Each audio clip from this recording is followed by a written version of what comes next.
Та бүхэн өдрийн мэндийг түрүүцтэй хурдан дээр би та бүхэнд нэг cardiac contractility modulation гэдэг юм байдаг байна гэдэг ерөнхийдөө мэдээлэл өгч зорилгоор маш товчхон дурдаад өнгөрчихсэн. Тэгээд тэрийг өнөөдөр та бүхэн санаж байгаа. Тэгээд өнөөдөр байдлаар бол энэ хэмжлэг Монгол улстай хийгээд тэгээд хийсэн Аз цөөхөн орны нэг болоод дэлхийд бас цөөхөн орны нэг болоод ингээд энэ үгээс танилцуулъя гэсэн.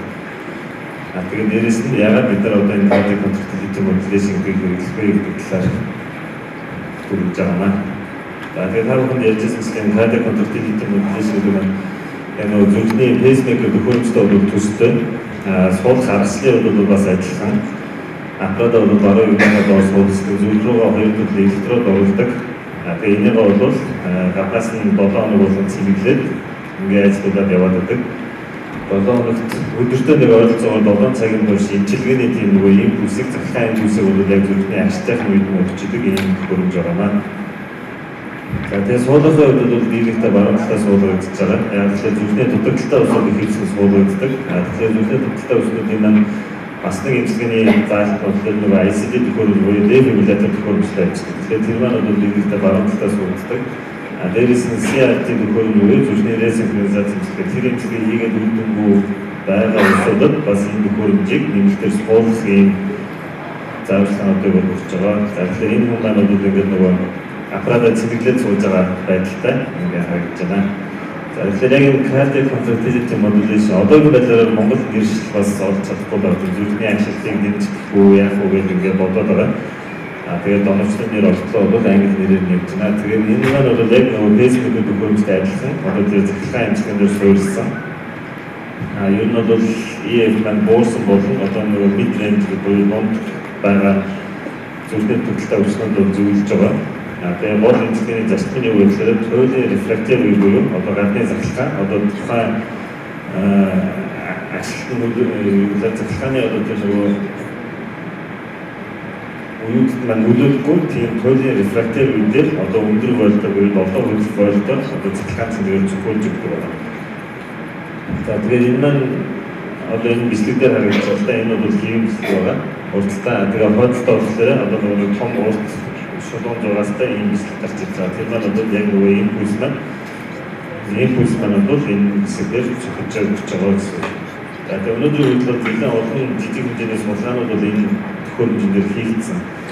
Нэрийг нь болохоор энэ нөгөө fix буюу нөгөө засах гэж байгаатай адилхан fix зүрхний дутагдлыг гэдэг 4-5 гэж хийгдчихсэн. 5 гэдэг судалгаа бол энэний өмнө гарчсан. Үндсэндээ бол 5 гэдэг судалгаан дээр одоо хүртэл мөрдөөлийн нэмжлэг бол хийгээд ирсэн байна. За тэгвэл яг энэ оны одоо нөгөө 5 сард одоо яг нөгөө дараагийн судалгаанууд маань эцэг баримтаар одоо нөгөө хэвлэгдсэн. Тэгээд судалгаанд болохоор 25-45% EF-тэй өвчтөнийг хамруулсан байгаа. Эдгээр өвчтнүүдэд 2 бүлэг хуваалцсан. нөгөө optimal medical therapy буюу яг стандарт эмчилгээ хийлгэж байгаа бүлэг өвчтөн, стандарт эмчилгээнд нэмээд энэ CCM эмчилгээ хийлгэсэн өвчтнүүд. Тэгээд Нью-Йорк англиар 3 бүлгээр ангилдаг QRS-ийн хэмжээг бол одоо нарийнхан өвчтнүүдээр бол судалж байгаа. Тэгээд EF 30-аас дотгошоо байгаа тохиолдолд ICD төхөөрөмжийг хамт суулгасан байна. Ийм өвчтнүүдийг эмчилгээснийг аваад энэ хүү судалгааг хийсэн. Судалгааны нэр маань болохоор Fix HF 5C буюу нөгөө confirmatory өөрөөр хэлбэл 5 гэдгээр дахиад баталгаажуулж судалсан гэсэн. Энэ 5 дээр бас энэ сайн үзүүлэлтүүд үнэхээр үнэн байна уу гэдгийг нь confirm-ийг судалж байгаа. Тэгээд энэ дээр энэ хүчил төрөлжийн нөгөө peak oxygen consumption хүчил төрөлжийн хэрэгцээний байдлыг судалсан. Тэгээд зүрхний дутагдaltaй өвчнүүдийн амьдралын чанарын судалгаа гэж байдаг, асамж гэж байдаг. Миннесотад тэрийг судалсан 6 минут алхах тестийг хийсэн. Нью-Йоркийн англи ямар шиг байна гэдгийг харсан. Ингээ 12-24 саруудаа нөгөө хүмүүс ингээ танаа авсан байна. Энэ судалгаанд бол нийтдээ 488 өвчтөнд зөвшөөрөл өгсөн. Гэхдээ ямар нэгэн шалтгаанаар 160 өвчтөн манайд яг судалгаанд хамрагдсан. Гадаад явнууд дийлэг тохиолдолд нөгөө нэг энэ эмчилгээг хийхгүй байгаа шалтгааны нэг нь болохоор өртгийн асуудал байгаа. Өртгийн бол маш өндөр өртөгтэй. За тэгээд 160 хүний ингээ 2 бүлэгт хуваагаад хоорондоо судалсан. За тэгэхээр гол нь бол тийм нөгөө Fix HF 5 гэдэг судалгааны үзүүлэлтүүдийг нөгөө баталгаажуулах зорилготой хийж байгаа судалгаа учраас энэ үзүүлэлтүүдийг нөгөө хооронд харьцуулаад энэ хоёр бүлэгт орсон өвчнүүд бол адилхан хүмүүс байна. Тэгэхээр энэ хоёр бүлгийг хооронд харьцуулж болно гэдэг зөвлөлтийг бол гаргасан. За эхний удаад энэ өвчтөд төрчийн одоо пик VO2-аас судлаад хоёр дахь үзүүлэлтүүд нь болохоор саяын нөгөө үзсэн одоо амьдралын чанар гэдэг нейрокийн англи 6 минутын алх тест зэргийг бол үзсэн байна. За тэгэхээр анх дахь одоо үзүүлэлт буюу өвчтөд төрчийн хэрэглээ ямар шиг байна вэ гэхээр нэг товчхон тайлбарлахад бол үндсэндээ зүрхний ашиг чадварыг хүчит төрчийн хэрэгцээг нэмэхгүйгээр сайжруулж байгаа гэсэн ийм үгэн бол гарч ирж байгаа. Тэгэхээр өөрөөр хэлбэл зүрхнийхээ ачаал даах чадварыг нь бол сайжруулж өгч чадж байгаа гэсэн тийм үгтэй. Тэгээ энэ маань болохоор 5 гэдэг судалгаараа муу адил гарсан 5C-гээр баталгаажсан. За тэгээ статистикээр энэ юу ямар хөө байх вэ гэдэг анализыг хийж үзэхэд бас энэ үзүүлэлтүүдийг бол баталгаажуулж өгсөн байна. За хоёр дахь үзүүлэлтүүдийн хувьд буюу одоо нөгөө амьдралын чанарын асуумжаар судлахад бол мэдээж амьдралын чанар бол тухайн өвчнүүдээр сайжирчсан 6 минут алхах одоо тестийн үзүүлэлтүүд мөн сайжирч өгсөн. 5 гэсэн судалгааны үед сайжирсан. Энэ баталгаажуулах судалгааны үед мөн сайжирч үзүүлэлттэй байна. За энэ дээрээс бас нэг юмыг харсан болохоор юу гэхээр нөгөө EF 35-аас дээш болон EF 35-аас доош бүлгээс нэг хоёр хувааж үзсэн байна. Ер нь ямар шиг байна вэ? Маш хүнд үеийн ямар зүгээр харьцангуй одоо нөгөө гайвуулдаг юм ямар шиг байна гэдэг байдлаар 35-аар хязгаар 50 дээш доош гэдэг ангилаад үзсэн. Ингээд бол саяын энэ үзүүлэлтээр нөгөө анхдагч болон хоёр дахь үзүүлэлтүүдийн статистик үзүүлэлтүүд бол мэдээж 35-аас дээшээ байгаа тохиолдолд илүү үр дүн, илүү тод байсан байна. За тэгээ энэ дээр бол нөгөө насаар болон зүрхний дутагдлаар одоо эмнэлэг төвлөх гэсэн энэ үзүүлэлтүүдээр нь харьцуулаад үзсэн. Контрол бүлэг маань бол дулаанаар харагдаж байгаа. Маш өндөр байхад одоо CCM-ийг суулгуулсан бүлгийн үзүүлэлтүүд бол тэрнээс нэлээд нөгөө нэг их байдлаараа одоо өөр байгаа буюу илүү сайн үндтэй байгаа гэдэг үзүүлэлт байна. Тэгэхээр CCM яагаад одоо нөгөө зүрхний дутагдлын бусад энэ төхөөрөмж эмчилгээнээс илүү давуу байдаг нь болохоор одоо жишээлбэл CRT эмчилгээ буюу зүрхний ресинхронизац эмчилгээ энэ бол зүрхний дутагдaltaй өвчтөдийн Q-ээс нь өргөн байх хэрэгтэй гэж үздэг. Өөрөөр хэлбэл доктороо ингээд захлаа уншиж өгч байгаа хорд бол удаашрсан байх хэрэгтэй. Гэтэл яг зүрхний дутагдaltaй өвчтөдийн 3.1% нь хөрхөө хувьд нь тийм үзүүлэлт байдаг. Бус хувьд нь бол Q-ээс нарийнхан байж идэг. Тийм учраас энэ CRT заалтгүй өвчтнүүд зүрхний дутагдaltaй өвчтнүүд илүү өндөр байгаа. За дээрээс нь ICD байгаа. Энэ маань болохоор тухайн эмчилгээгчид нөгөө гинтийн зүрх зогсох үед нь эмчилгээ болохоос биш яг ингээд нөгөө ачаал даах чадвар амьдралын чанар гэх мэт зүйлүүд нөлөөлдөг. Харин ч зэрэгээр амьдралын чанарт одоо нөгөө нэг шок өгөх юм бол сүлгөөр нөлөөлж идэг. Тэгэхээр саяын асуудлуудаар ингээд дараагийн ярилцсан болохоор эдгээр бол судалгааны ажлууд байна. Та бүхэн ингээд судалгаа хийгээд тодорхой бүлгийн ингээд сонгож аваад судалчдаар энэ үзүүлэлтүүд ингээд сайн гараад байгаа юм шүү гэсэн тэр асуудлыг яригддаг. Тэгэхээр энэгээ баталгаажуулах дараагийн шатны судалгаа энэ нь болохоор энэ нөгөө регистрац бүртгэл байна.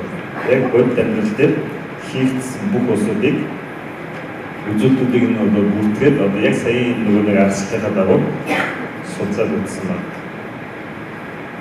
Тэгэхээр энэ судалгаанд бол нийт 31 эмнэлэг бол хамрагдсан. Одоо анх CCM-ийг хайж ирсэнээс хойш хийж байгаа. Тэгээ эмнэлэг дэвцэн байдал, нас уралтын байдал гэдгийг нь бол судалж байгаа. 25-45 хувьтай адилхан EF-тэй усуудаа бол сонгоод үзэж байгаа. Тэгээд доторх нөгөө судалгаанд хамрагдсны үзүүлэлтийн хувьд бол одоо энэ 5C гэдэг бүлгийн эмчилгээчдтэй бол төстэй гэж хэлсэн байгаа. За үр дүн нь бол гайхалтай байсан. Өөртөө энэ бол маш том үр дүн болсон гэдгийг бол гэж үзэж байгаа. Зүрх судас болон зүрхний дутагдлын шалтгаанаар эмнэлэгт бол 76% буурсан гэсэн зүйлүүд бол хийж байгаа. Тэгэхээр тухайн эмчилгээ бол маш гүнзгийтэй байна гэж ойлгож байна. За тэгээ эхний баган дээр бол одоо нийт оролцогчид буюу 25-аас 45 EF-тэй байгаа улсууд дээр судалгаа хийсэн. Энэ бол нөгөө Seattle-ийн зүрхний дутагдлын загвар гэх юм уу тийм нөгөө модель өгөхгүй. Одоо ийм үзүүлэлттэй хүмүүс цаашдаа амьдрал яах вэ гэдгийг харуулж байгаа. Тэгэхээр энэ хүний амьдрал бол наслах боломж бол ингээд иймэрхүү байдлаар буурна гэдгийг бол моделээр гаргахад бол гараад ирж байгаа. Гэтэл энэ улсуудад CCM тавьчихсан бол нөгөө моделээс дээшээ салаа явж байгаа буюу одоо нэг амьдрах магадлал илүү уртсаа явж байгаа. Дараа нь тухайн үзүүлэлт нөгөө 35-аас дээшээ EF-тэй хүмүүстэйгээ тусдан салгаад үзүүлэхээр тухайн үзүүлэлт маань бүр илүү хот илрээд эхэлж байгаа. Тэгээ статистикээр мөн баталгаатай байгаа. За тэгээд Монгол улсын бидний хувьд тэгэхээр энэ CCN хөрөнгөний бол одоо яг нөгөө оруулж ирэх юугаа тавиад судлаад сургалтнуудтай хамрагдаад тэгээд дараагийн шатны алхам маань болохоор одоо гадны багийнхан Монгол ирж үлгээ хийдэг байгаа. Тэгээд тэрний дагуу бид нар бол анхныхаа 2 өвчтнийг сая энэ жил 2 сарын өмнө суулгасан. За энэ хөрөнгө нь бол яг фэйсбүүктэй адилхан. Тэгээд тэрнээс арай илүү том 2 электродыг хийдэг. Одоо яг бид нар яг анх нөгөө сонсоод судалж ирсэнээс хойш одоо бараг 4 жил гарсан болчихж байгаа. Тэгэхээр энэ удаад ингээд тавихад бол энэ тухайн төхөөрөмжний нөгөө смарт хувилбар хамгийн сүүлийн загвар гараад ирчихсэн. Анх суулгаж байхдаа яадаг гэсэн болохоор синусийн занглааны үйл ажиллагаа хийвэн байх хэрэгтэй буюу тусгарын фибрилляцгүй байх хэрэгтэй гэдэг байсан. Тэр үзүүлэлт маань арилсан. Дээрээс нь EF-ийг бол 35-аас доош өвчтнүүдэд хийсэн дээрээ үзүүлдэг байсан. Тэрээгээ болсон. Зүрхний хэмжээнд 3 электрод оруулах хэрэгтэй гэдэг байсан. Тэрээгээ болсон. Одоо бол тусгарын фибрилляцтай байна уу байхгүй хамаагүйгээр ер нь бол зүрхний дотор илэрсэн нийт өвчтнүүдэд бол хийх бүрэн боломжтой болоод эхэлж байгаа. 2 электродыг тавина. Энгийн CRT жишээлбэл эмчилгээ хийх арга яг мессежлэр бол илүү хялбархан болоод ирж байгаа яг фэйсбүүктэй адилхан. Энэ хотлохоо хүндэд бол тийм энэ хотлохоо хүндэд бол ингээ 2 электродыг яг таслагч руугаа байрлуулж өгдөг. Тэгээд тэр таслагч хэсгээс төлний рефрактер үүдэн өндөр волтоор тухайн аппарат маань өөрөө мэдрээд хүлж ирдэг байна. За энэ дээр бол ойртолтой харуулсан идэвхтэй электрод ашигладаг. Энэ дээр бол санчуудаар биотроник гэх мэт электродуудыг ашиглаад тэгээд энэ өөрөө Biosense Webster гэх компани хэлдэг. За тийм. Тэгээд энэ хаусаад бол Хонконгоос ирсэн юм, Бээжингээс ирсэн техникч байгаа. Тэгэхээр энэ улсууд бол ирээд одоо яг нэг ангиографи өрөө өөрсдөө ингээд олон зогсож байгаа юм байна. Нэг чеклист барьчихсан. Тэгээд дуугаа зогсож байгаа бид нар ингээд нөгөө бүх ажлуудаа хийгээл тэр өрөөнд ажиллаж байгаа бүх хүмүүсийг нэрхэтээ үнэлээд нөгөө бүгднийхээ болонгаар хараад чеклистээр бүгэлж байгаад явсан. Тэгээд одоогийн байдлаар бид нарт одоо бие даа цаашдаа бүрэн ажиллах зөвшөөрлийг нь өгсөн. Тэгэхээр энэ нэмжлэг бол одоо бид нар өөрийнхөө улсад гадны нөлөөлөлөөр хийх бүрэн боломжтой болж ирсэн гэсэн.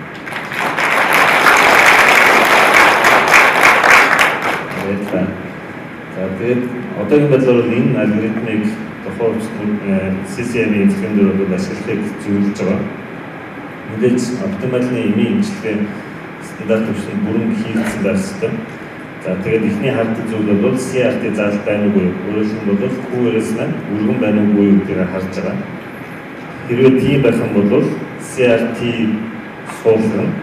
Тэгээд CRT-P суулгах уу, CRT-D суулгах уу гэдэг бол мэдээж бид өөрсдөө сонгож байгаа. Хэрвээ CRT-гийн заалт байхгүй бол дараагийн EF 35-аас доош байна уу, дээшээ байна уу?